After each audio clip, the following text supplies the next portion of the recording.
Middle East, burning miles of windswept desert, Bedouin who trek silently across the sands as they have for centuries, a hot, arid, inhospitable land, except where there is water, on an occasional oasis in the fertile river valleys.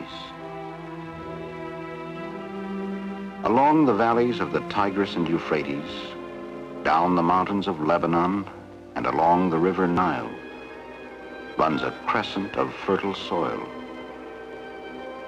It was in this area some 5,000 years ago that the first great civilizations were born.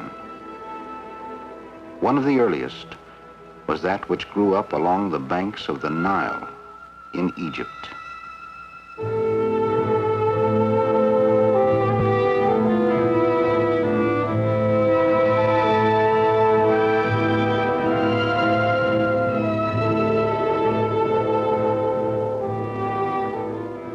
Thousands of years ago, Egypt was a land of swamps and marshes, a wild region inhabited by crocodiles, hippopotami, and other species of game.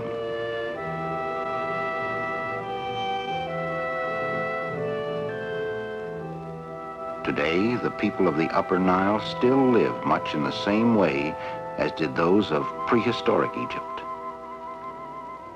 Like the Dinka people of today, who live along the Nile in the Sudan, the early Egyptians hunted and fished, traveled the river in canoes made from marsh reeds. In their fields, they cultivated crops. They herded cattle, living in widely scattered tribal units. The lives of these people were completely dependent upon the waters of the Nile. But each year, swelled by the rains, the waters rose, flooding their fields, destroying their homes, and threateningly highly productive. But conditions were hard. If this fertile region was to be permanent, the destructive power of the Nile had first to be mastered. In time, even as they do today, the early Egyptians learned to dig dikes and canals to protect their homes.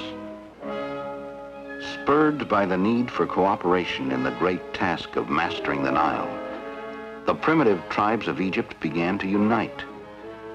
This unification was highly significant, for now, with their combined energy organized by a single powerful ruler, many things impossible before could be achieved.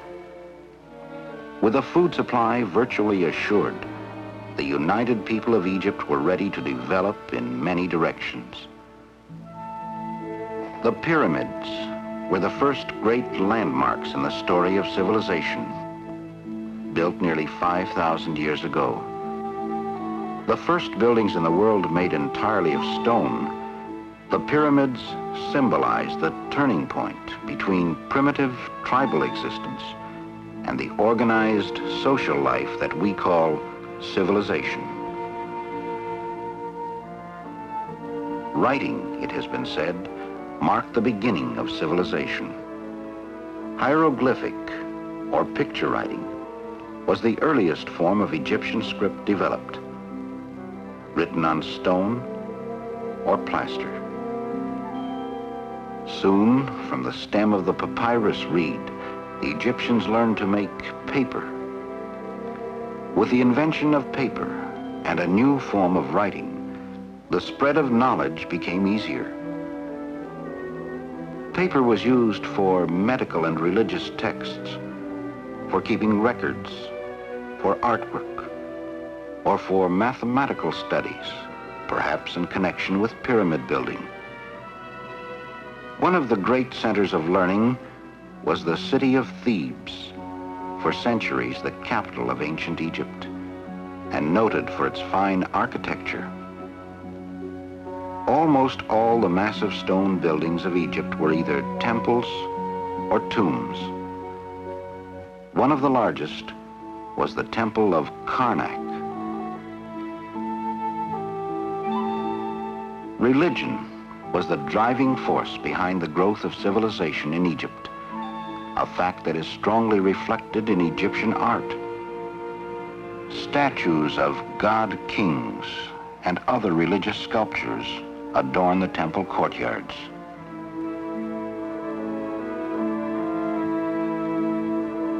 The pillars and the walls of all the buildings are carved with scenes that glorify many different deities, testifying to the reverence in which the Egyptian gods were held. A Greek philosopher once said of the Egyptians, "They are beyond measure religious, more than any other nation." Their greatest preoccupation was with the notion of life after death. In a valley near the city of Thebes, called the Valley of Kings, lie buried many of Egypt's most famous monarchs or pharaohs, with names like Ramses, Seti, and Tutankhamun. In these tombs, many fine works of art have been found.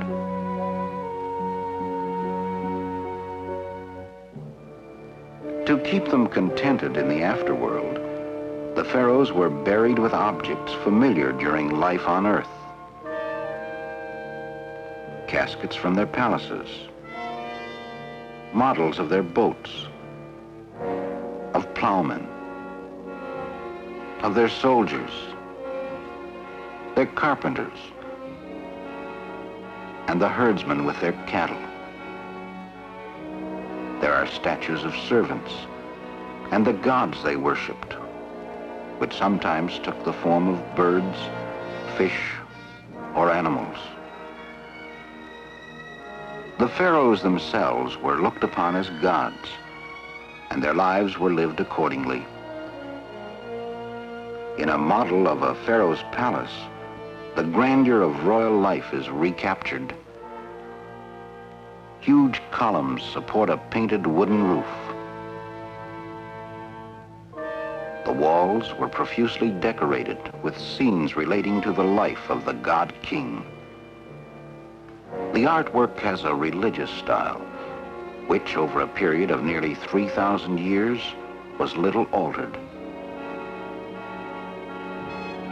Though only the pharaohs lived in luxury, other homes were solid and comfortable, made of mud, as are many in Egypt even today.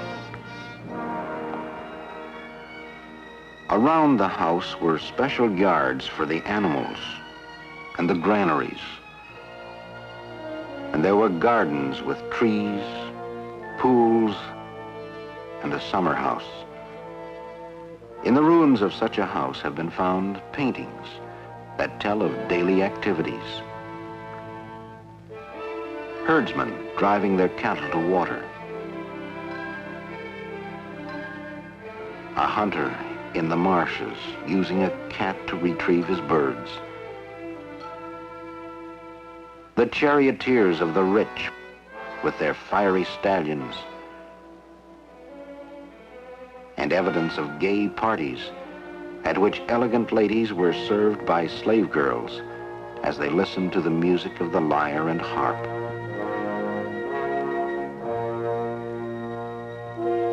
Paintings such as these and the 1,001 other objects that together tell us what life was like in ancient Egypt would never have come to light but for the work of archaeologists.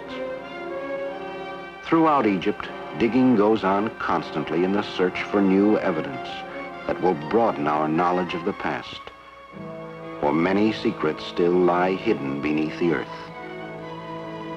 The culture of the pharaohs has strongly influenced all of the great civilizations that have followed it.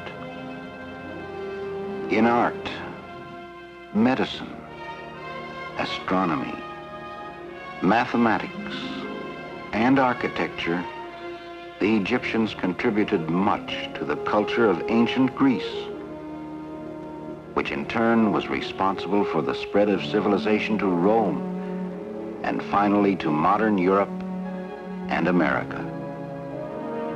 The civilization that we know today then began 5,000 years ago along the banks of the Nile in the ancient land of Egypt. Indeed, the very cradle of civilization.